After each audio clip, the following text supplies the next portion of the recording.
tanya ini pakai malu ada no awal son naga sen naga translate belakang no pakai malu bakado tahu mu no tahu mula pakai tema la utu la dah la jual ke lu tabu no ก็ในค่ำคืนนี้ก็เราก็จะมาเรียนในบทที่12นะครับชีวิตที่อยู่ร่วมกับพระวจนะutu la jual ke lu tabu no kau ni tahu mula awal utu jual ke lu tabu no ชีวิตที่อยู่ร่วมกับพระวจนะ awalnya tara kaya orang ni si top betul widasu awal si top betul versi lui no asal po khone no itu kau kuari สดุดีบทที่เท่าไหร่นะครับ si top betul versi lui asal po awalnya pada buemu no pog pani wani widasu สชิลุยสปุขโอเคสดุสามารถอ่านส่วนตัวได้นะครับสดุดีบทที่38ข้อที่34ข้อที่8ครับ Psalms no awalnya power awal no pog pani wani widasu 你唱着手都写来的。 versi lui asal po kho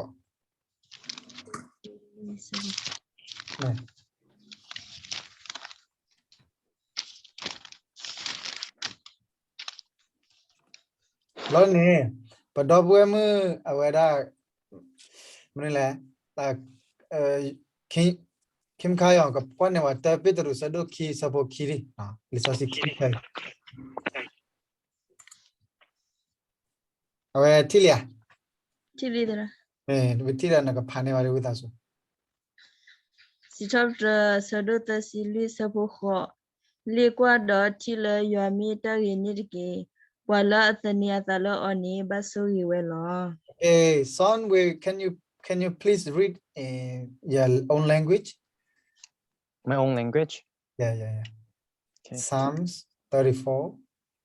8 okay. สดุดีบทที่34ข้อที่8นะครับเชิญชิมดูแล้วจะเห็นว่าพระยาเวห์ประเสริฐคนที่ลี้ภัยในพระองค์ก็เป็นสุขเอเมนพระองค์ก็เป็นสุขเอเมน awalnya First Peter 2 chapter 2 also try to looking for it pakai hula kim kaya ke pari tapi terus sado kiri Tapi terus ada kisah betul. Dah tini li kuati dah le pakisani dah gitu. Di pu di oppressor asune. awalnya jalan dewa sih kalau lekwas lah tapi terus sado kiri asal po kiri dah jalan dah tu mele kuati le pakai sami tak gitu awalnya kalau kita betul terus luar ni dewa translate na awara dawe yaitu sitop betul tapi terus kikai ni teba kara lekwa da thila yua meta ge ก็คือเหมือนกับในสดุดีบทที่34ข้อที่8กับ1เปโตรบทที่2ข้อที่2ที่บอกว่าจงเชิมชิมน้ำนมที่เป็นพระวจนะของพระเจ้าลองชิมดูเป็นสิ่งที่บริสุทธิ์ ta ge kho tor khai ar ne ta le ta o ta so le yua ge le tha bu ne khom nya ne awada pak sinya no yua mem ta le ne pak sinya arom ก็คือการเริ่มต้นสิ่งเหล่านี้มันจะทำให้เรารู้จักพระเจ้ามากขึ้น awada pala o do yua ge le tha daga do o do yua ge le tha daga ne ta o mu kwa ผู้ที่มีพระวจนะของพระเจ้ากับผู้ที่ไม่มีพระวจนะของพระเจ้าเนี่ยต่างกันการใช้ชีวิตต่างกัน do paragala o solo yua ge le tha pu do o solo yua ge le tha pu da kwa da Allah chom ก็เหมือนกับคนที่ยึดพระวจนะกับคนที่ไม่ยึดพระวจนะก็ต่างกันเหมือนกัน do paragala awe o kimi da mi no ta da mi ne pala o solo yua ge le tha pu no do ka de ba ne do fa mi de mi ne pala ali kwa ba asai ba no meta ge no khom ne pala ba yua no ko ne o do de lu ก็เหมือนกับคนที่อีกอย่างหนึ่งก็คือเหมือนกับคนที่ได้เชิญชิมพระวจนะของพระเจ้าเหมือนเป็นอีกอย่างหนึ่งเนี่ย pata de lu ar ne ปะละเส้นยาอยู่กับลึกท่า ก็คนประเภทที่หนึ่งก็คือเหมือนคนที่รู้จักพระวจนะของพระเจ้า ที่ตึกลึกๆเนี่ยปะละโอโซกิเลยอยู่กับลึกท่าบุ คนประเภทที่สองก็คือคนที่อยู่ร่วมกับพระวจนะ ปะตึกลึกๆเนี่ยปะเป็นเลือบากเสียอยู่กับลึกท่า คนที่ประเภทที่สามก็คือเหมือนกับ นะชั่วโมงปะตึกลึกเนี่ยอากาศเพลตึกลึก เราคิดว่าสามประเภทนี้ดีแบบไหน ประเภทไหนดีที่สุด เอาไว้ซ่อนนะชั่วโมงก็เพลตึกลึกปะตึกลึก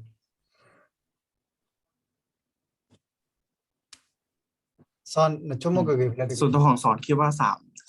ประเภทนี้เนี่ยคิดว่าประเภทไหนดีที่สุด ประเภทที่หนึ่งประเภทที่สอ อั ง นที่สาม ประเภทที่ อันที่สามนี่คืออะไรนะอันที่สามนี่คืออะไรนะ ปะละเป็น อัน เลือ ที่ บา สาก มก็คือ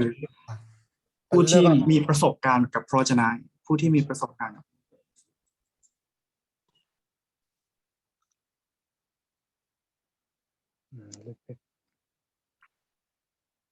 termine segnave kimi termine ave o solo puli na pagde mala na porali da third lune avada pala palla ba no kom na mila segna jo mila avada ave na hu yo ba na mila ama po wa ki ba pala palla ba no kom pa sa de lune ก็คือเหมือนอย่างแรกเนี่ยบอกว่ารู้จักพระวจนะอย่างที่สองก็คืออยู่ร่วมกับพระวจนะแล้วก็อย่างที่สามเนี่ยมีประสบการณ์กับพระวจนะโดยตรงไม่ใช่ผ่านทางการฟังคนอื่นแต่ว่าผ่านทางการที่พระวจนะสำเร็จในชีวิตของเขาเนี่ยทำให้เขามีประสบการณ์กับพระวจนะ ave son chomo ke dilemma สอนคิดว่าประเภทไหนครับ คิดว่าส่วนคิดว่า อยู่ร่วมกับพระวจนะอันที่สอง เดี๋ยวคีย์คาร์คาวจะละพูดออก okay da na e chomo de ave bala ave do la ki kar kar sa kar kar พี่ชายส่วนตัวของพี่ชายก็คิดว่าอย่างที่สองกับอย่างที่สามเป็นอะไร ke na ke dilage ne tham ko yete ne pala o do yo o solo yo ga lu thar ga pu do to o so war ga pu ne lo chodi le ne pakete ma than ก็เหมือนกับวันนี้ที่เราเรียนก็คือผู้ที่ดำเนินชีวิตแล้วก็อยู่ร่วมกับพระวจนะกับผู้ที่ไม่อยู่ร่วมกับพระวจนะเนี่ยเราจะเรียนในวัน ake ne pueda pata sar pa ke pham ko yesi kwa du na tu me pata sar lu do pu do pa lo na tu me o do ke se wa ga lu than ก็ส่วนตัวของพี่ชายก็ได้กล่าวว่าเมื่อกี้เหมือนกับพวกเราเนี่ยเป็นเหมือนกับคนรุ่นใหม่ที่เป็นแบบวัยรุ่นที่เหมือนกับสำคัญมากๆที่จะมีพระวจนะในชีวิตของเรา ko da ne asa ko min ni phoi ne yena le awada du ka ma lo ne ta a do no ko lu se wa lu tha do ก็เชื่อว่าถึงแม้มันจะเป็นเวลาที่สั้นๆเนี่ยขอให้เราที่จะได้รับพระวจนะแล้วก็สามารถที่จะยึดพระวจนะนี้ไปใช้ในชีวิตของเราได้ bam ne le yete di le ne awada pata sa mu musa de ni nya le awada agui ba le lo tu ki sa le ne do a lo ทำไมพี่ชายถึงพูดอย่างนี้ก็คือหมายความว่าวัยรุ่นในสมัยนี้อย่างเงี้ยไม่ในใจของพวกเขาเนี่ยไม่เหมือนกับคนรุ่นก่อนๆพวกเขาไม่มีสันติสุขในใจแล้วก็เหมือนไม่ส่วนกลางอยู่ที่ทรัพย์สินที่มองเห็น atemila awede balar o arme ba no temila awede pagdama no to do arme ba tala asuki sale ne alomma ke wede ko ni no dilomma ke tala asuki sale no no na wal alomma ke ko awede ne wi lo cham wa pa sa chal ban ก็เหมือนกับคนสมัยนี้ก็คือเหมือนกับไม่ใช่ว่ามันไม่แข็งแรงไม่ใช่ไม่เก่งแต่ว่าเหมือนแบบข้างในของพวกเขาเนี่ยจิตวิญญาณของพวกเขาเนี่ยหายไป ke ta nya ru ne awe yekate phuka pholo nam ke ru ne awe kabakha li so si dot bit awe choki lo no ye ne du na pa ara li so si ne ake chai lo mu no ta nya ก็เหมือนคืนนี้ก็พี่ชายก็จะพูดสั้นๆแต่ว่าจะสรุปให้เข้าใจเหมือนพระคัมภีร์ทั้งเล่มก็จะสรุปให้อย่างสั้นที่สุดเพื่อที่จะทำให้เราเข้าใจมากที่สุด 13ne li so si ne me ywa ke lu tha lo ก็คืออย่างแรกก็คือพระคัมภีร์ก็คือพระวจนะคำของพระเจ้าเป็นพระคำของพระเจ้า awe ne okora jala ywa ke lu tha no awe ne awe da pa kwe ne o da aga lu chi mo no pa kwe da pho ne ก็เหมือนแบบพระวจนะของพระเจ้าเนี่ยมีผู้เขียนบันทึกก็คือ40คนในพระคัมภีร์ ปากเวลาที่ไพ่เนี่ยตะการเราตะการเนี่ยอันนี้เนี่ยซอสซิลอดาไพ่จิ คนที่เขียนพระคัมภีร์เนี่ยแต่ละยุคสมัยของพวกเขาเนี่ยต่างกันมากๆเลย ดาวเวทีสาเลยนะเอาเวทีสาปากเตอร์เลยอยู่กับลูกไทยเนี่ยไม่นะลิซอซีเนี่ยไม่อยู่กับลูกไทยเนี่ยเอาเวทีกับลูกชีเนี่ยว่าเก็บปากพูดกับลิซอซีเนี่ยลิซอซีเดเป็นเนี่ยหลอดทอดมาแล้วเนี่ยเอาไว้ปาที่แบบนั้น พวกเขาก็ได้ถวายตัวแล้วก็เหมือนกับได้มองเห็นพระวจนะเนี่ยที่สำเร็จในชีวิตของพวกเขาก็เลยจารึกตามที่พระเจ้าได้ตรัสกับพวกเขา เอาไว้ได้ลิตเบลล์ปากเวกับลูกชีเนี่ยเอาไว้เนี่ยเลอันบาลอซาเนาะเลอัตตากีบาลอซาว่าเตโชบาดอเฮลเปอร์ตาร์กลายเนี่ยอาจจะมีปากเงาวะมีละปากเงาอามาร์บ้า ก็คือเหมือนกับพระคัมภีร์เนี่ยผู้เขียน40 คนใช่ไหมฮะมีทั้ง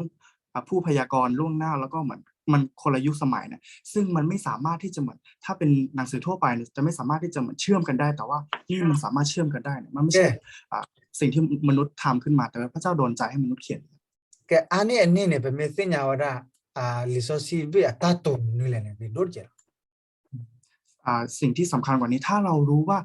จุดประสงค์ของพระคัมภีร์เนี่ยมันคืออะไรอันนี้เป็นสิ่งที่สำคัญมากเลยเอาไว้มุมสัตว์เนี่ยลิซอซีเนี่ยเอาไว้ได้ปาร์ตี้เนี่ยเลยอัตตาตุโอมนี่แหละว่าโคราร์ปาร์นอนในพาร์ทมัวตอนนอนเนี่ยเอาไว้ได้ป้าจันนี่ก็คือเหมือนกับพระคัมภีร์นะบางคนก็ไม่รู้จุดประสงค์ของพระคัมภีร์บางคนก็อ่านแล้วก็ไม่เข้าใจพวกเขาก็ไม่รู้จะอ่านไปทำไมแกอัตตาตุวิโคเซเนี่ยเนาะเอาไว้ได้กับเปอร์สเกอร์กี่วะสิ่งที่สำคัญที่สุดก็คือเหมือนกับจะเยียวยาจะเหมือนแบบจะทำให้เราได้รับการเยียวยาครับแล้วปากเนาะเราพาเราก็ใช่วันนี้อามูปกติมาเลยอามูดบ้าละวะคนเราลิซซี่เนี่ยแล้วปกก็ใช่ว่าก็ดูสิเนี่ยว่าแล้วก็ใช่วันนี้เปิดว่าละก็เหมือนกับเพราะว่ามนุษย์เนี่ยแยกขาดจากพระเจ้าก็เลยได้ทำให้พระคัมภีร์เนี่ยเกิดขึ้นเพื่อที่จะทำให้มนุษย์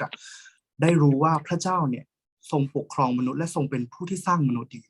เปิดว่าแล้วปกติเนี่ยว่าได้อยู่ว่าตาอุกิข้อกี่อยู่ว่าตาอุกิข้อกี่เคลมพระเจ้าก็ได้ปกครองเราเพื่อที่จะทำให้เรารู้ว่าความรอดการที่พระเจ้าสร้างเราเป็นยังไงเอาไว้ได้ตาอุกิข้อกี่เนี่ยเกมมันนี่แหละเรียนประมาณแล้วก็เหมือนที่เราเคยได้เรียนก็คือหนทางแห่งความรอดคืออะไรเนี่ยเราเคยได้เรียนก่อนตาอุกิข้อกี่คอมมิวนิอยากจะเตะพูดหรอคอมมิวนิเคลเลอร์ปกติกี่ก็ใช่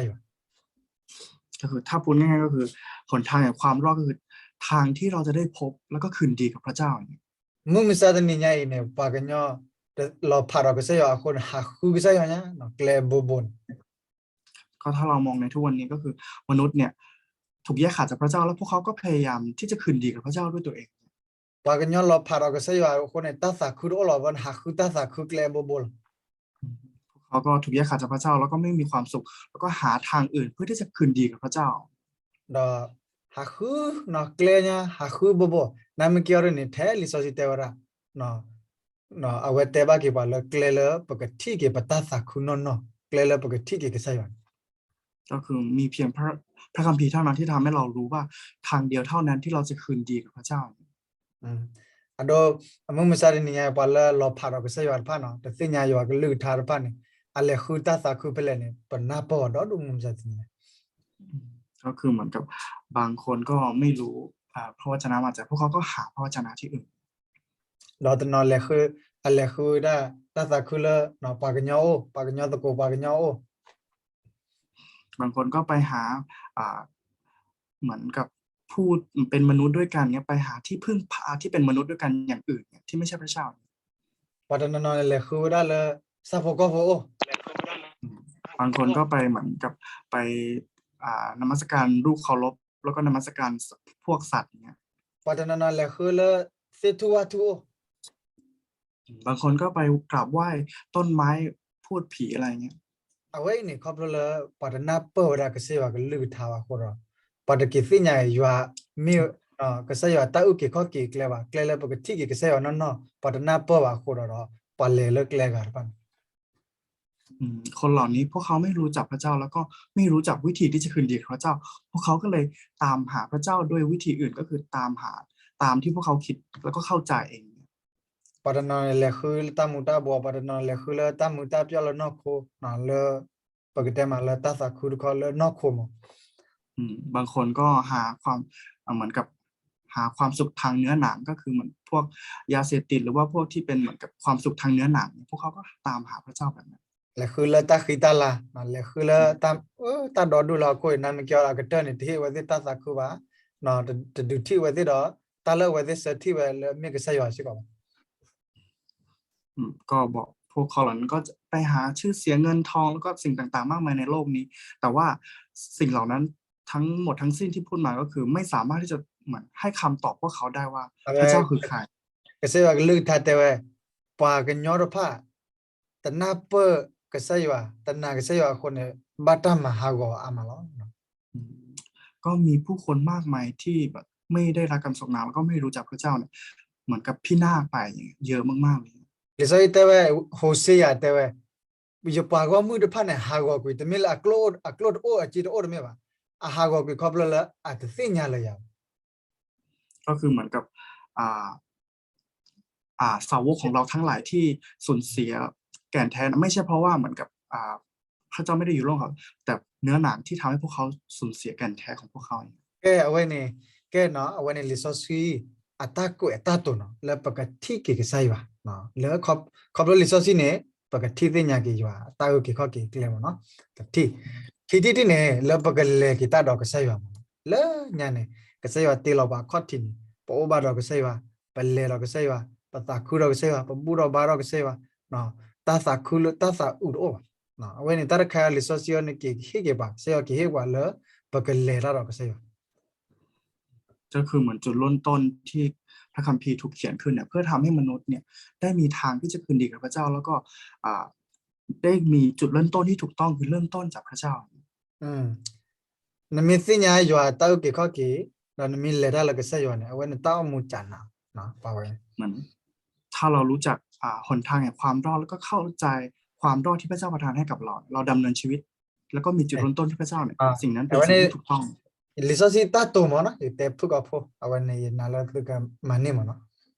ถ้าพูดสั้นๆก็คือเป็นพระประสงค์ของพระเจ้าที่เหมือนให้เราเริ่มต้นจากพระเจ้า bam no ko le awe da pa kripo pa ten na phali so si ba la ke men la a kho nyom men la ta to men la ta na pa wa adam na ก็เหมือนกับคริสเตียนทั้งหลายเนี่ยบางคนก็อ่านพระคัมภีร์แล้วก็ไม่สามารถที่จะเข้าใจในพระคัมภีร์ได้แล้วก็ไม่เข้าใจว่าอ่านไปเพื่ออะไร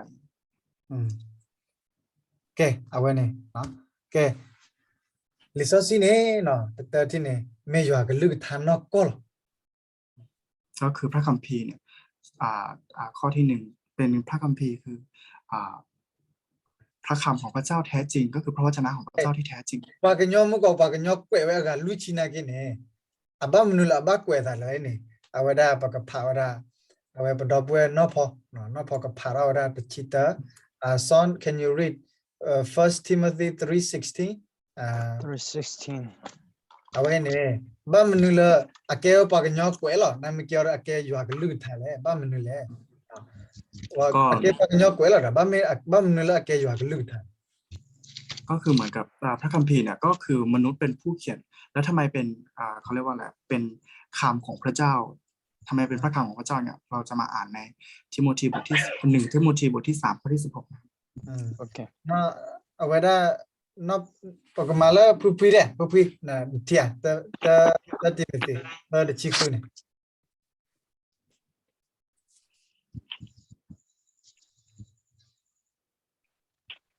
ta Timothy asado tha sabo de chi ku ne son can you read first 1 ทิโมธีบทที่ 3 ข้อที่ 16 นะครับเราต้องยอมรับว่าความล้ำลึกแห่งความเชื่อของเรานั้นยิ่งใหญ่มากคือว่าพระองค์ทรงปรากฏเป็นมนุษย์ทรงได้รับการพิสูจน์ว่าชอบธรรมโดยพระวิญญาณทรงปรากฏต่อเหล่าทูตสวรรค์ทรงได้รับการประกาศออกไปยังบรรดาประชาชาติทรงได้รับการเชื่อวางใจจากคนมากมายในโลกและทรงถูกรับขึ้นไปด้วยพระสิริเอเมน ke ba le pupui ka pha de pupui Timothy, Sarchi Kumiadra. မဲ Do Paba Olo Le Takutuba Kado, Tayu Tayo Yuane, Mia Do Yulo, Yua O Plato Le Tapitanya Pu, Bata Pato Palu Ole Sane, Bata Tiniba Ole Kulurpa, Bata Sitetelo Ole Kwaklurpa Gla, Bata Suki Naki Ole Hokukle, Bata Hitoki Osu, Talak Popuni Law. อืม อาเมน เอาไว้ในติดชิคุเนาะก็แค่ก่อนเราบอกมาโลอาราคาเอาไว้ก็เสียบอย่างก็เสียกันทีเดียวเนาะเอาไว้ในเดเอาไว้ได้ปาร์พายนี่เนาะมีแต่มีเลยก็เสียอยู่ว่าเนาะอัตมีเฮลตาลนอคูร์ขว่าเฮลตุเลสาลเนาะปาร์พายนี่เอาไว้ได้แค่ก่อนในลิสซิเตวราเลยขอบเลยก็เสียว่าสาสซีลเนาะตะกุเอดาเลยอยู่สาสซีล ก็คือผู้คนที่บันทึกพระคัมภีร์เนี่ยไม่ใช่เพราะว่าพวกเขาเหมือนเขียนด้วยตัวเองแต่ว่าพระเจ้าบันดาลดลใจให้พวกเขาแล้วก็เขียนขึ้นมาตามที่พระเจ้าได้ตรัสผ่านทางชีวิตของพวกเขาเอง มันไม่กว่าแต่ชิคุเนี่ยแต่ว่าเลยนักภาพให้มันก็เว้ยมึงพาลีเนาะแต่ว่าปาร์พายเนี่ยแต่ลิซอซี่เนี่ยแต่ปกติว่าปะบ้าหล่อเลยตาคุซุเนาะบ้าขาตาอยู่ย่อยว่ะเนาะมีตาดูอยู่เอาไว้มีเอาไว้ปกติมาเลยอยู่โอพลาราตาเลยตาพิจารณาเข้มคอมยันเนี่ยตาคาร์เอาไว้เทียบยาบ้าขาตาสักคุกุซ้อมเนาะ ก็คือเหมือนกับพระวจนะของพระเจ้าเนี่ยมันถ้าเราจะเข้าใจเราต้องถ่อมใจแล้วก็ที่พระเจ้าได้ตรัสผ่านทางคนที่เขียนพระวจนะพวกเขาถ่อมใจแล้วก็ถวายเกียรติพระเจ้าพระเจ้าก็เลยใช้พวกเขาในการที่เขียนพระวจนะแล้วก็ทำให้เกิดพระคัมภีร์ขึ้นมา เอาไว้แต่ว่าตาที่คนที่ไปแพ้ดูกันเนี่ยลิซอซี่เนี่ยอัตเตบ้าขาระปกติใช้ยิสุครีนแล้วใครเนี่ยบักพาบ้านยังไงเนาะ ถ้าเราดูเนี่ยพระคัมภีร์เนี่ยเขาได้พยากรณ์ไว้ว่าเกี่ยวกับพระเยซูคริสต์เนี่ยถูกต้องเลย ก็ใช้ยิสุครีนเนี่ยก็เฮเวเนาะบลเนี่ยเอาไว้ก็เฮเวดีเลยเนี่ยเอาไว้ลิซอซี่เตวเราเอาไว้เฮเววิลเนี่ยป่าฮอกกูดอบบี้เอาไว้ฮัสซิเตเตลอดาเนาะป่ากลือพัสซิเตเตลอagree เนาะปกติมาเลยเอาไว้มาซะดีต่อลิซอซี่เตวตัวเนาะเอาไว้เนี่ยตาใครเอาเราชอบกันเติมเนาะ ในพระคัมภีร์ก็เหมือนตรัสไว้ว่าเหมือนพระเยซูคริสต์เนี่ยจะเสด็จมาเมื่อไหร่แล้วก็จะเสด็จมาในรูปแบบไหนเนี่ยแล้วภายหลังมาเนี่ยคำพยากรณ์เนี่ยถูกเหมือนกับกลายเป็นจริงเนี่ยแล้วก็ทำให้ข่าวประเสริฐของพระเจ้าเนี่ยแพร่กระจายไปทั่วโลกแล้วก็เกิดสาวกมากมายในโลกนี้เพื่อที่จะเป่าประกาศข่าวประเสริฐของพระเยซูคริสต์ อย่างแต่ก็adore เจ็บบ่เนาะประเภทแต่โมเสสดูสะบดชี้เนี่ยแต่ว่าก็ใช้สุคริกแฮครอบเลยผมมือคลีตามเนาะ ก็ถ้าพูดง่ายๆคือในปฐมกาลบทที่3ข้อที่15เนี่ยท่านบอกว่าพงศ์พันธุ์ของหญิงเนี่ยจะทำให้หัวของมาซาตานแหลก ดอลเลมาเซอสะดุตสะบคิจิตเนี่ยแต่ว่าเลยก็ใช้สุคริกแฮเวเนาะแฮครอบเลยนอมารีโอเพลครอบเลยนอมารีมั้งเนาะผมมือซอซีมั้งเนาะ ก็ในมัทธิวบทที่1ข้อที่21บอกไว้ว่าพระเจ้าพระเยซูคริสต์ได้ทำเหมือนกับพระวิญญาณบริสุทธิ์สถิตเข้าไปในท้องของมารีแล้วก็ทำให้มารีเนี่ยตั้งครรภ์โดยพระวิญญาณบริสุทธิ์ ลิซอซีอัลลอฮ์ลีดอลิซอซีเอฟตอนเนี่ยกว่าจะพายจีเนาะเอาไว้ได้ปกติมาเลยปากไว้ได้ตะการเนี่ยแต่เล็กเทคโลดอะไรไม่มาเอาไว้ที่ตะคลุนนี่ได้ยังไงเนาะเอาไว้ที่จูดดีต่อได้ยังไงนั่นมันกี่อักไว้ได้เนี่ยอับบาขลาดบ้าทุล ก็เหมือนกับพระคัมภีร์แต่ละเล่มเนี่ยคนที่เขียนไม่ได้อยู่ในยุคเดียวกันแต่ว่ากลับเหมือนกับสามารถเชื่อมกันได้แล้วก็ทำให้เล่มที่ถูกพยากรณ์เนี่ยกลายเป็นสำเร็จในเล่มที่เหมือนกับมันคนละยุคกันมันไม่สามารถที่จะเชื่อมกันได้จริงๆถ้าเป็นหนังสือที่มนุษย์เขียน แล้วคนในประเทศเนี่ยว่าเราลิซอซีเนี่ยไม่กว่าแต่ละซาโซซีก็ใช่ว่าซาโซซีนอกก็แล้วเนี่ยปกมาโลอาร์เจ็บวัน เพราะเหตุนี้พระคัมภีร์เนี่ยผู้ที่เขียนพระคัมภีร์ก็คือผู้ที่พระเจ้าดลใจให้พวกเขาเขียนพระคัมภีร์เนี่ยวันนี้เราจะมาเรียน ลิซอซีแค่เลยนะว่าแบบไหนคือจิคุเบ พระคัมภีร์ทั้งหมดมีกี่เล่มก็คือ66เล่มนะครับ ลิซอซีล้อลินว่าแบบไหน พระคัมภีร์เก่ามีกี่เล่มครับ ลิซอซีคุเบแค่ลิซอซีตอนนั้นว่าแบบไหน 27คิดพระคัมภีร์พระพันธสัญญาใหม่ก็มี27เล่มครับ เอาไว้ยี่สิบสี่กว่าแล้วไอ้เนาะเอาไว้ใครอยากรู้ก็ตอบบ้านเลย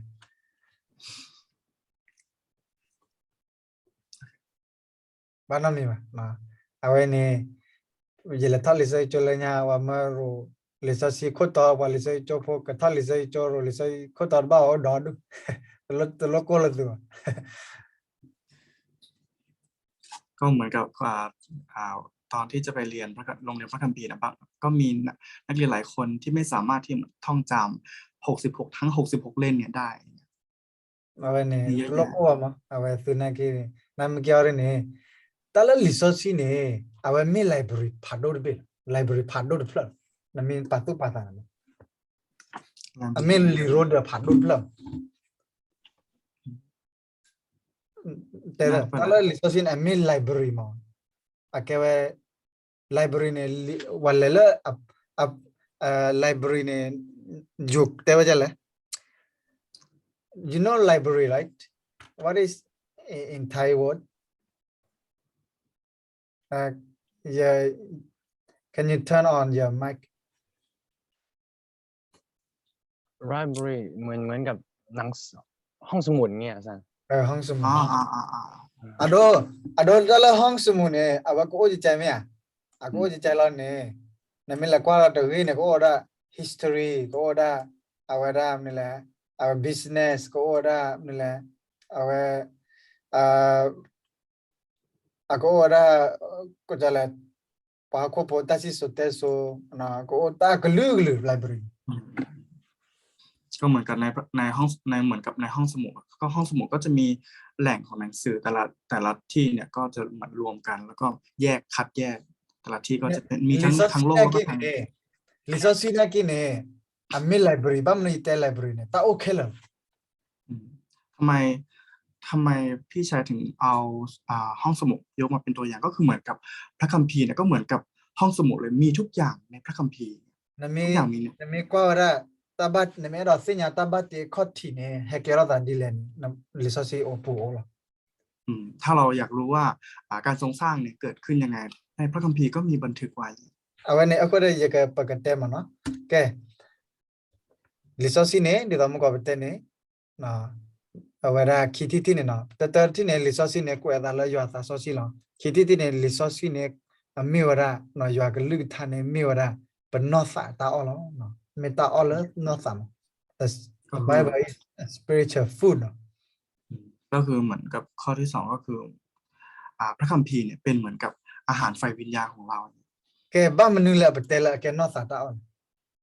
ทำไมเราถึงพูดว่าเป็นอาหารไฟวิญญาณของเรา the about a chale not sa ta all communion ni le อาหารไฟวิญญาณหมายถึงอะไรมันคืออะไร ke not sa ta all ke menu le ni awada do buwe mu awa star white ka phala ko lo glory star white Matthew 4 chapter 4 ให้พี่น้องสตาร์ไว้ของเราจะอ่านในพระคัมภีร์มัทธิวบทที่4ข้อที่4นะครับ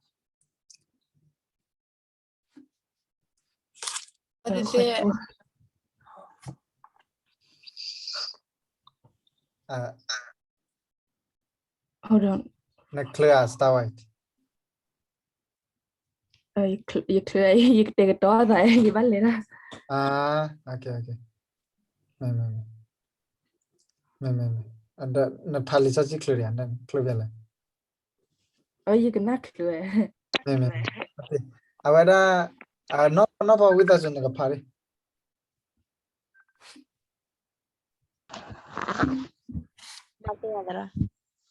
Matthew Luis abo Luis son we prepare Matthew 4 chapter 4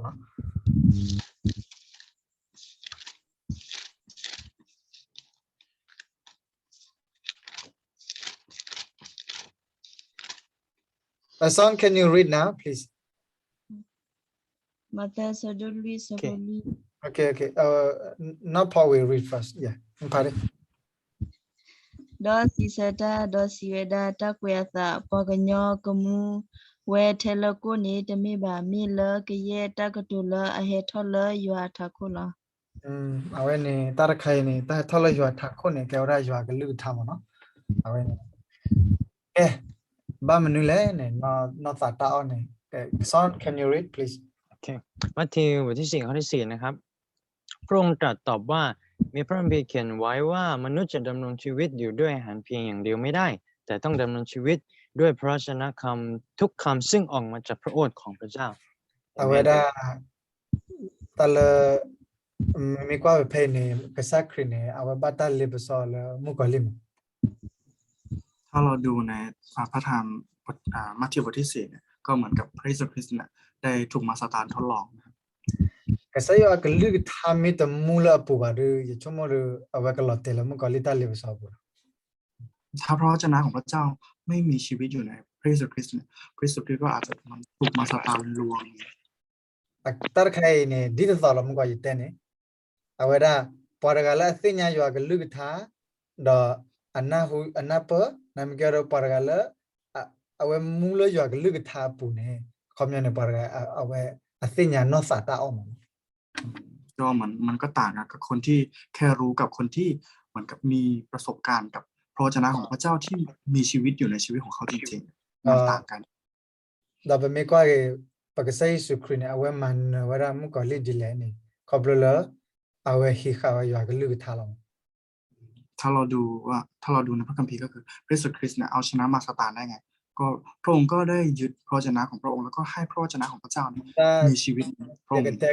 legate dot bla tala mukwa li ne athinya lisosi win ก็เหมือนกับถ้าพูดง่ายก็คือเหมือนกับมาซาตานเนี่ยรู้จักพระคัมภีร์อย่างดีเลย a pheme khayan na tinya lisosi ก็เหมือนอาจจะเก่งกว่าขยอง a pheme awada pakatama no phode thilo ก็เก่งกว่าพี่น้องของเราน้องพอ namiki ne mukoli ne atana lisosi ba atana wa ba athinya lo atana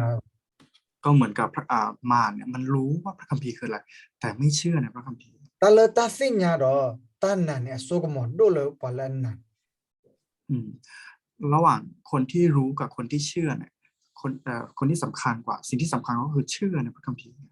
panna ka saywa ka lug tharaga lo pa thinya ka saywa ka lug tharaga ne panna ka saywa ka lug tharaga ne odo asogomo lo cholo ka saywa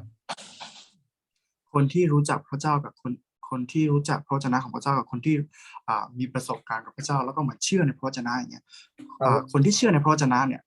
คนนั้นเนี่ยจะต่างแล้วก็แผนการพระเจ้าเนี่ย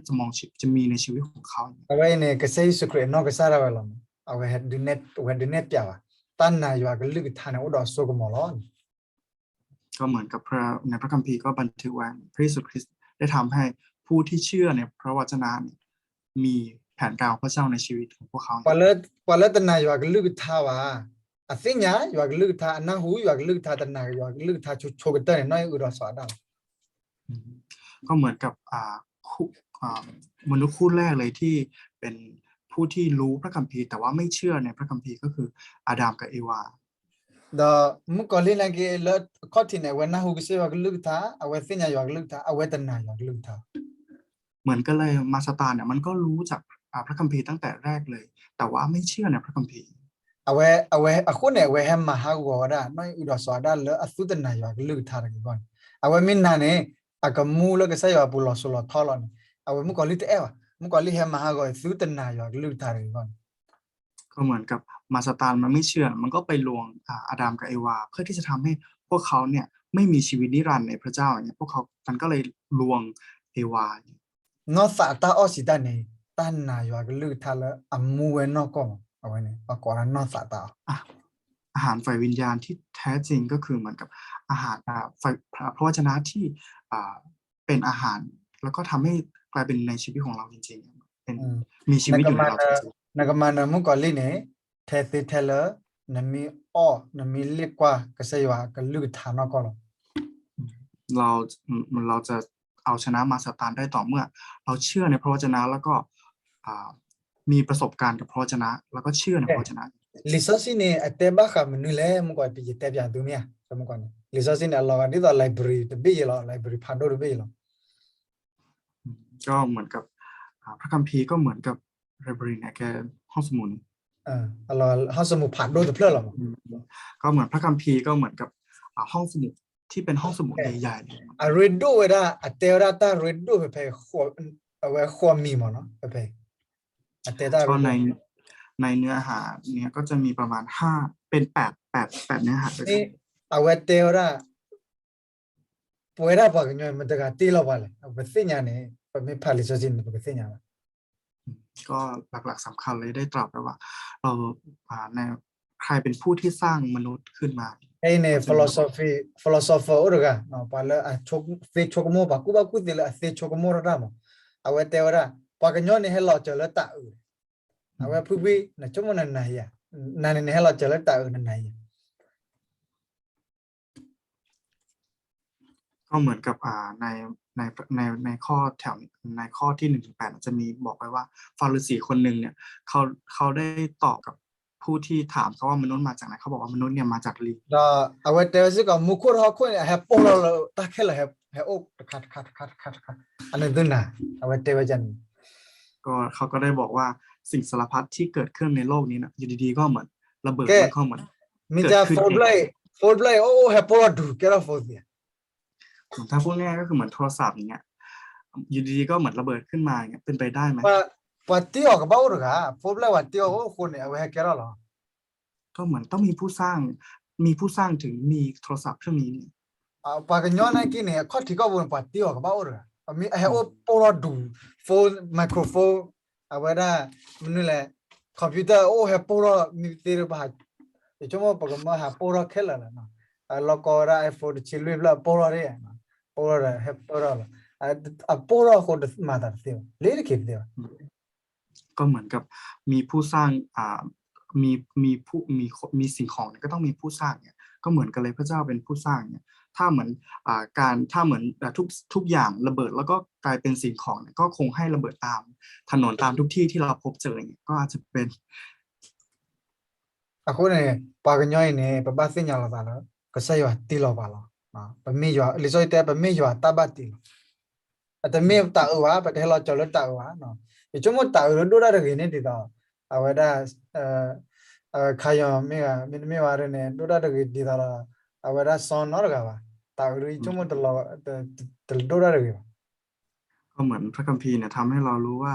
พระเจ้าเนี่ยเป็นผู้สร้างมนุษย์แล้วก็ผู้สร้างทุกสิ่งทุกอย่างเหมือนถ้าลิงเนี่ย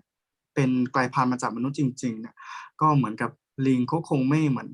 หน้าตาดีเท่าขยองหรือว่าหน้าตาดีเท่าสอนอย่างเงี้ย ke academy ne ye ra te ne ta kha ro awe te bya we resource ne atem ne le no awe ne kwa ta mo se ne ba se nya wa le ke se wa te lo da khela ha ko ne de po ro pha ro ba awe ke lo ke se wa te lo no ko lo lo academy ne pa ke nyo ne ke se wa te lo no ko lo pa ke nyo ne ke se wa hi o ta mu ke sa no ko lo cho ne di ta khela lo ha ko klai ne awe ne ke se wa le so te ba ba no ก็ในพระคัมภีร์ก็มีบันทึกไว้อยู่ว่าพระเจ้าเนี่ยเป็นผู้ที่สร้างมนุษย์ขึ้นแล้วก็สร้างทุกสิ่งทุกอย่างแล้วก็พระเจ้าเนี่ยได้สร้างมนุษย์ขึ้นตามพระฉายาของพระเจ้าแล้วก็ระบายลมปราณของพระองค์เนี่ยเข้าทางจมูกของมนุษย์สิ่งเหล่านี้ถูกบันทึกไว้ในพระคัมภีร์ทั้งหมด ke resource ne awe te wa ki khar ka ne awe da pa ke nyo ta lo khui da khom ne ta ko ta khe he sa ra da phele ne awe ne pa ke resource te ba pa se ko ก็ที่2วงเลยก็คือมนุษย์เนี่ยถูกมนุษย์เหมือนกับห่างหายเหมือนกับไม่เชื่อฟังพระวจนะของพระเจ้าทำให้พวกเขาถูกแยกขาดจากพระเจ้า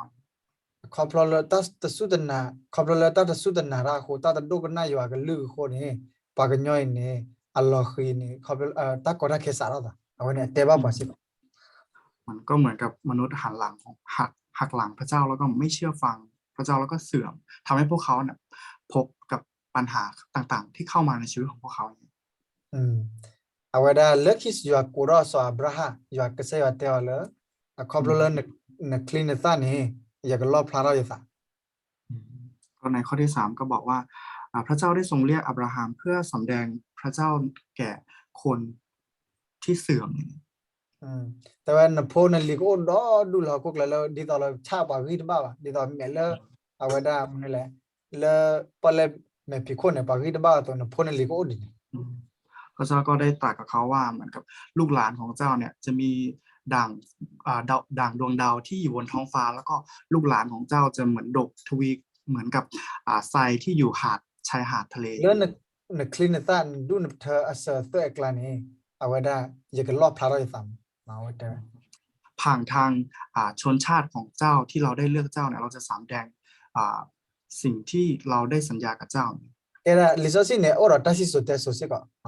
awene pagte mal pa isula ne kewara pagnyo hello solo tadile a chor lo phadile chor lo pri lo pradile he kera ko dile he kera awada bomu dile na awene ora tar khan tagir khan oi na ก็คือเหมือนกับอ่าเหมือนกับมนุษย์เนี่ยมีพันธสัญญาของพระเจ้า แล้วก็พระเจ้าก็ได้ทำพันธสัญญาต่อมนุษย์พวกเขา awe พระเจ้าเหมือนได้ akora history no awada creation fall of man awada called Abraham awada is awada kasaya Allah taro Israel mo no awada we jaka tanmi kwa la kasaya awada ni lo phara kasaya wi lo phakilo namne kasaya Allah taro khaplo lo pagte ma la kasaya ta Allah ni pagte ma awada ma adama ha go ta Allah wa khoi no เหมือนกับพระเจ้าก็ได้ทำพันธสัญญาต่ออ่าอับราฮัมแล้วก็คนอิสราเอลเนี่ยเหมือนกับที่จะทำให้พันธสัญญาที่พระเจ้าได้ ta ทำต่อพ Allah วก la เขาในสำเร็จ Allah ta Allah la kasaya Allah wa do ka ti ni yoko odo tu la yoko odo tu ta plan พระเจ้าได้สัญญาว่าเหมือนกับเราจะอยู่กับเจ้าอย่างเงี้ยสิ่งนี้เป็นสิ่งที่สำคัญมาก yoko odo na plan ni tu la kasaya Yesu Christ jo kasaya Christ yoko odo na yelo yoko odo na khai ni ale thobol akhun ne pala hi ka yo ga lu tha ni yo odo ta khan ก็เหมือนกับพระเจ้าได้สัญญาว่าเราจะอยู่กับเจ้า พระเยซูคริสต์ได้เสด็จออกมาแล้วเราก็พระเยซูคริสต์ก็บอกเหมือนกันว่าเราจะอยู่กับเจ้าใครที่เหมือนกับมีแล้วก็เชื่อในพระวจนะจริงๆเนี่ยเหมือนกับพระวจนะของพระเจ้าจะกลายเป็นชีวิตของพวกเขาแล้วก็จะทำให้เขาเหมือนกับมีชีวิตในพระวจนะจริง ke academy research te ba khara kasaya Yesu Christ ne khoblo la pa ko ora thora khona we ba hello pa gnyo klan no awe tu ti da la te pla tu sunya we ba se ki ta de ba ta khan ni awe research te ba se ko ๆ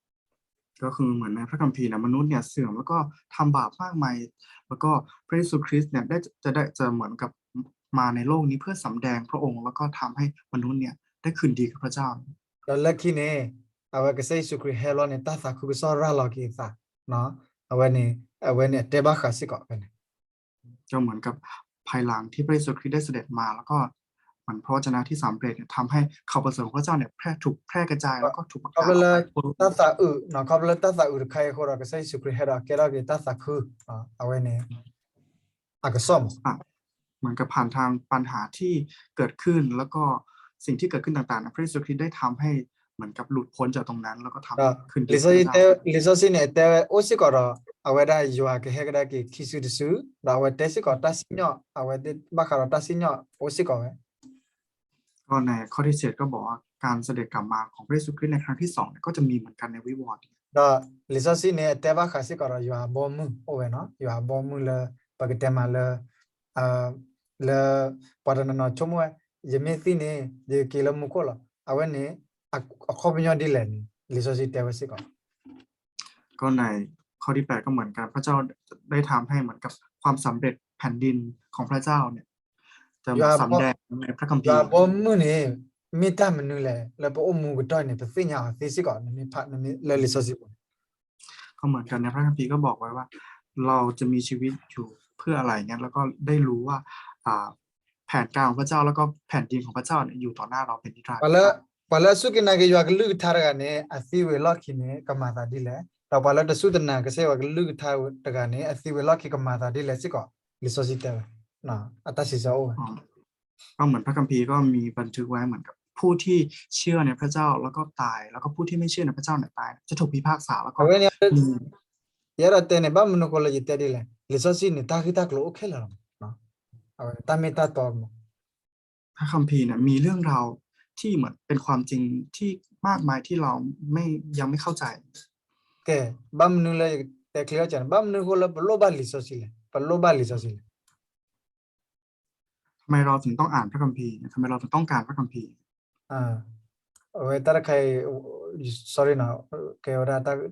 khot ha ta ba na alo ko lo kla awe da kitimite sado sa de chin lui tu la de chin nui ne awe da pat phalawa na ta thor je bo awe ne li so si ne pa lo ba ne khoblo la ta ne pa ka ma lo ba ki na ta mi ta to na o do ta lo ti lo se na ก็เหมือนกับเหตุผลที่เราอ่านพระคัมภีร์ก็คือเพื่อที่จะทำให้เรา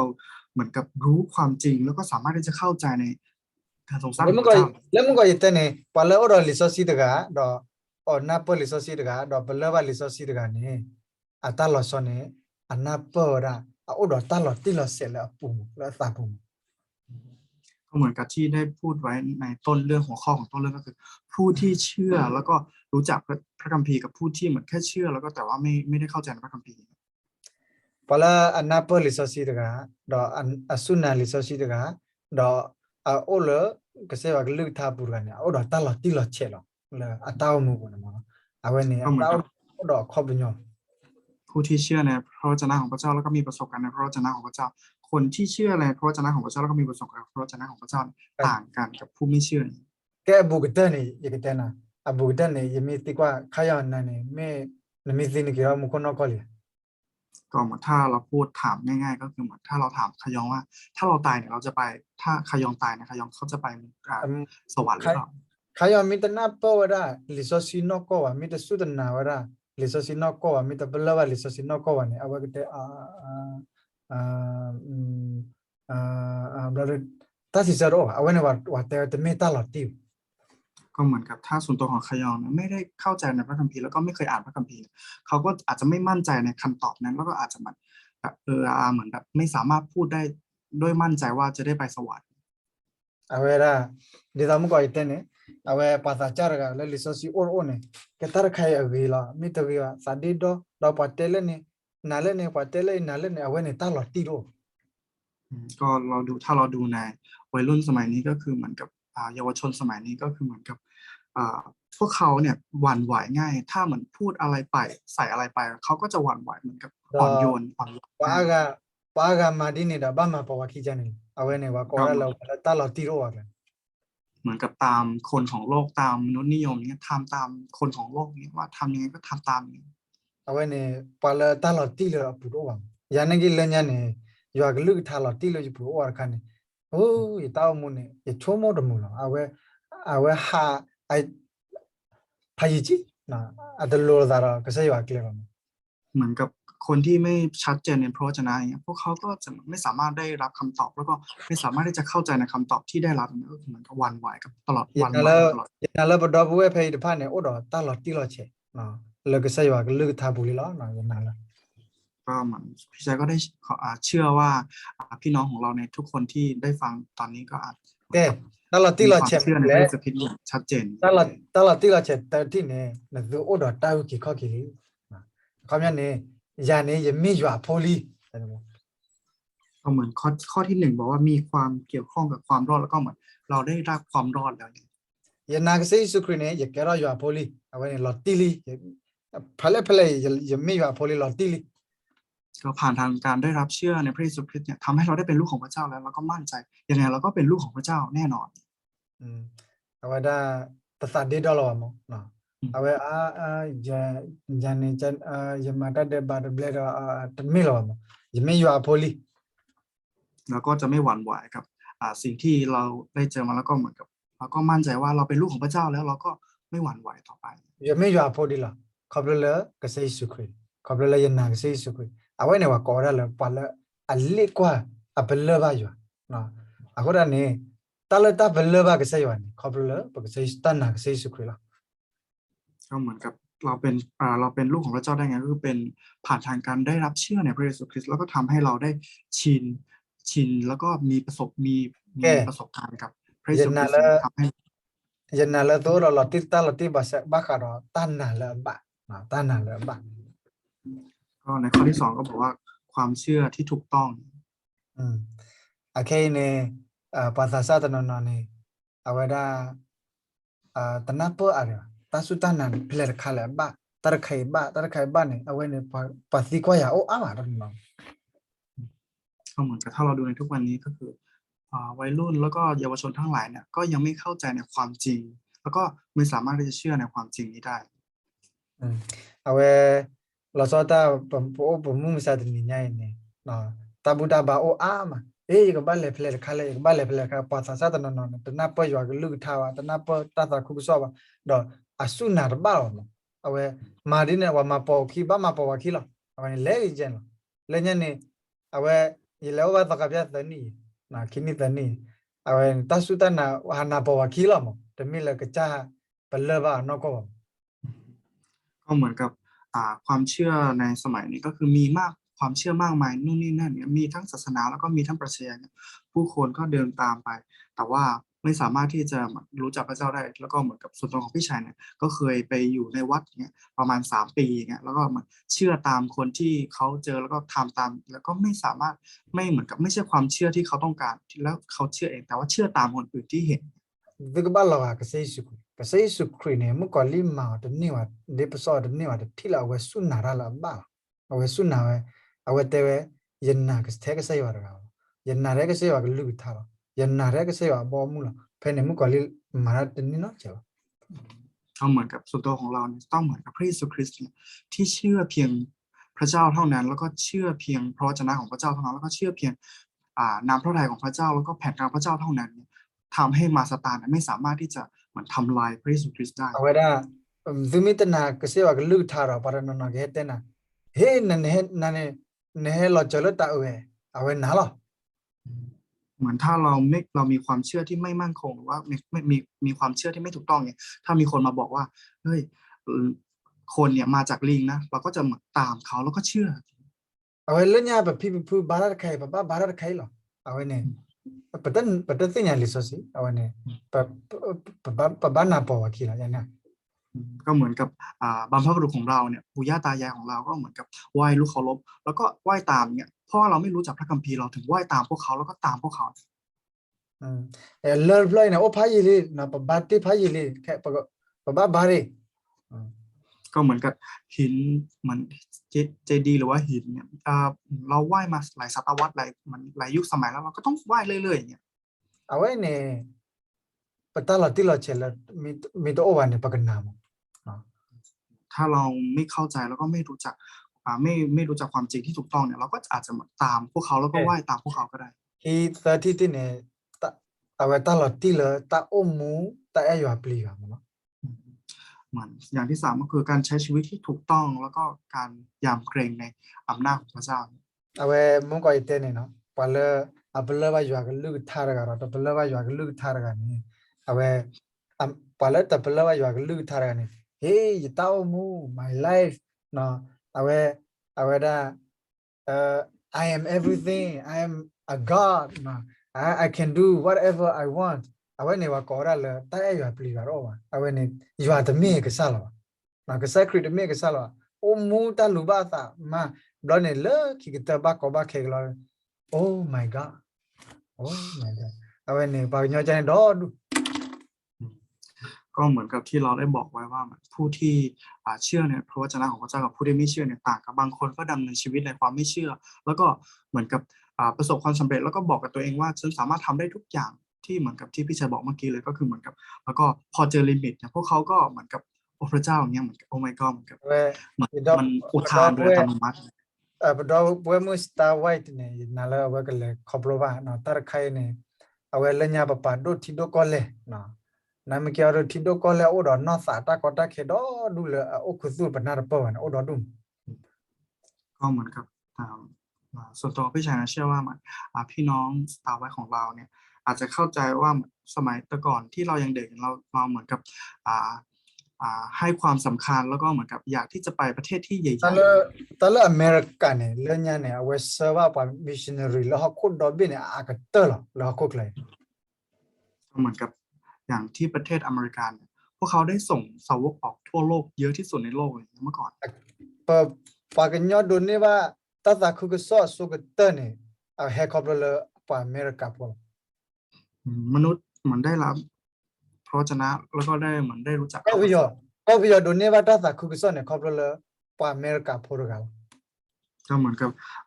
หลายชนชาติที่เหมือนกับได้รับข่าวประเสริฐผ่านทางอเมริกาที่ส่งสาวกออกไปทั่วโลก na me kya ne america khai ne awe ba me kwa le no sar ko ne awe de ki do so ge di le ne awe de ki te ra I am free mo awe da me kwa le a chi ne o do in god we trust pa na ga sa yo ra khai ne awe de te do pa ke te ma le pa ma ta na pa ge lo ko nyo lo do du ก็เหมือนถ้าเราดูในเงินของเขาเนี่ยเหมือนกับที่พี่แจบอก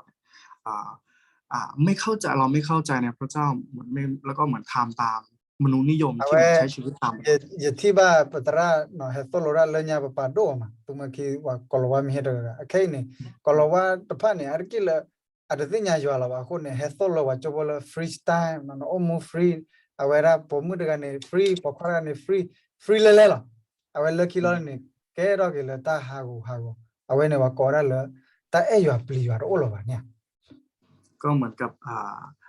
ครูสมัยแต่ก่อนที่ทูมากีเหมือนกับมีต่างชาติเข้ามาสอนแล้วพวกเขาก็จะเด็กๆก็จะให้เกียรติเขาเพราะว่าเหมือนเขาเป็นต่างชาติแล้วก็เหมือนเห็นว่าเขามาจากชนชาติที่ยิ่งใหญ่นะอย่างเงี้ยแล้วก็เหมือนกับแต่ว่าพวกเขาเนี่ยเหมือนกับไม่ได้รู้จักแล้วก็ไม่ได้มีเขาประเสริฐแท้ เอาไว้ในปากกาบ้าไม่ปากกาแล้วเราเสียว่ากันลึกทามาฟอร์กิตาไว้ปากกาบ้าเกรอกิตากระปอเลยปาเลยปากกาเลยอยู่ปลีอยู่เราปากกาเตมาเลยปากคนนี้ปากกาบ้าสุกิมาตุนมีเลยปากคนนี้เราปากกาลอกิมาตุนมีดินอยู่ปาเลยอยู่ปลีอยู่เนี่ยต้ามุนี่เลยคนนี้ปากกาบ้าสุกิ ก็เหมือนกับก็ขอให้ผ่านทางชีวิตของเราที่จะเกิดเหมือนกับผู้เชื่อมากมายแล้วก็สาวกสามารถที่จะเป็นพยานให้กับพระเยซูคริสต์แล้วก็สามารถที่จะทำให้ผู้คน เฮ้ย ได้ อยู่ รับ กับ ความ ลู ร ก อด ท่าล่ะเทอยู่กับลูกท่าล่ะเนี่ยนับโอ้รอนนอสากีบาล่ะเราทำก็ไอเต้นี่พอแล้วโอ้ดอกเสียกับลูกท่ากันเนี่ยโอ้ดอนนอสากีบาล่ะปากกันยอปากกันเตมาล่ะปากกันยอเอาไว้เฮียแต่เสียว่ามันเนาะ เพียงพระวจนะของพระเจ้าเท่านั้นที่จะทำให้เรามีกำลังทางฝ่ายวิญญาณ di da yite na mu misade ni ya tala korea ni papa do ama korea di da star ni awe wa kora tala k-pop ren awe ก็เหมือน awe phe ma ha ko blo ni pa korea awe k-pop phwe da awe de ma si lo da ago da ni khop la no sa agi ba ro ก็เหมือนกับถ้าเราดูในทุกวันนี้เนี่ยทุกคนก็เหมือนให้สนับสนุนแล้วก็ให้เหมือนกับให้เหมือนให้ความยิ่งใหญ่ของเคป๊อปมากอย่างเงี้ยพวก pa เรา da ni ตาม aji ro me wa aji o akaro wa me wa akao awe ahi do me wa ahi o nam ge asa ta khu da bo ro no asa plo ni awe ke te ma la te mi ba no asa plo ni apa wa ta sa khu a lot ba khu ro awe de ma ke te klo ta mo che si lo ta no awe ke le facebook no le youtube le kwa la wa pa comment le te mu ma plo la ma si lo da jo na ta ma jale ta klan ก็เหมือนกับในเกาหลีเนี่ยมีนักร้องชื่อดังที่เป็นไอดอลเนี่ยก็เหมือนได้ฆ่าตัวตายแล้วก็ทำให้พวกแต่ว่าคนที่ฆ่าตัวตายเนี่ยเกิดจากอะไรเกิดจากปัญหาไฟวิญญาณที่เขาไม่เข้าใจในความจริง แล้วก็เหมือนกับตามมนุษย์นิยมแล้วก็เหมือนกับเห็นคอมเมนต์ใน YouTube หรือว่าอะไรเงี้ยก็ทำให้เขาเหมือนกับจบชีวิตผ่านทางการคอมเมนต์ติชมจากคนอื่น ตระกันที่ชมว่านะอยู่กับลูกท่านเนี่ยเอาไว้กับปุยกินตาสมูไม่ปากกันยอกับลูกเนี่ยเอาไว้กับมาหากันนะ ก็ให้ลองส่วนตัวของเราลองคิดดูนะมันเพราะว่าวจนะของพระเจ้าเนี่ยมันจะซื้อใจของเรากลับคืนมา แต่ว่าคำของมนุษย์เนี่ยมันจะทำให้เราตกต่ำแล้วก็เหมือนแย่แล้วก็ทำ วัน ลา ละ ยเรา วันละโอ้ดอยู่กับลูกท่านเนี่ยโอ้ดตัดสุกมอลชอลเนาะแล้วคิดตัวยังไงแต่ยังนะวัดเอาไว้ได้คุยตาจูขอบเลยโอ้ด translator คนละเอาไว้ตัดสุกตัวเวลทอดเจ็บ ก็เหมือนกับสุดท้ายนี่ก็คือ คนที่มีพระวจนะของพระเจ้าเนี่ยเหมือนกับชีวิตของพวกเขาก็จะต่างกับผู้ไม่เชื่อ โอเคเนี่ยที่ละเอาไว้ได้สอนไม่กี่ขายไม่กี่ที่ละเนาะตัดสุดตากมอโอ้ดอกเวดิม ก็เหมือนถ้าเราดูในตอนนี้ก็มันพี่สนทนาของพี่ชายก็เห็นว่ามันแผนการของพระเจ้าเนี่ยมีในขยองแล้วก็ใส่แล้วก็สอน นี่ไม่กว่าเลยเนี่ยขายเนี่ยพอไม่เตะเลยเนี่ยเนาะเอาไว้ก็ตัวตาก็ตัวไหลกันน้ำมันบุน้ำเกี่ยขายเนี่ยป่าก็เสียสุกมอมาราดอดูเนี่ยเอาไว้เลยที่ละอับปุเนี่ยมั้ง เหมือนถ้าเราดูในเมื่อก่อนเนี่ยสุนทรของขยองเนี่ยก็เหมือนอาจจะพูดจาในสิ่งที่เหมือนทำให้พี่ชายฟังไม่ได้เลย แต่ว่าตอนนี้เนี่ยพระเจ้าได้เปลี่ยนเขาที่ทำให้เขาเหมือนเข้าใจมากขึ้น เอาไว้ใครเนี่ยว่าคุยมือสิก่อนมือกอดไปแต่ตัดสุดตากมอตะขาล้อเนาะตัดสุดเลยอยู่กับลูกท่าบัวหลอดตุ้มมีตามือ ก็ถ้าเราดูในตอนนี้ก็เขาก็เหมือนได้ชวนเพื่อนของเขาทั้งหลายได้มาร่วมเรียนพระคัมภีร์ของเราด้วยกันเป็นแผนการของพระเจ้า ya te ada hanya itu mila aweda te mila ya solo rada me ba ake ya bella ba ka sai wa lu thane mu thele ni ya bella ba si ba ก็ ก็ที่พี่ชัยได้มาเหมือนกับ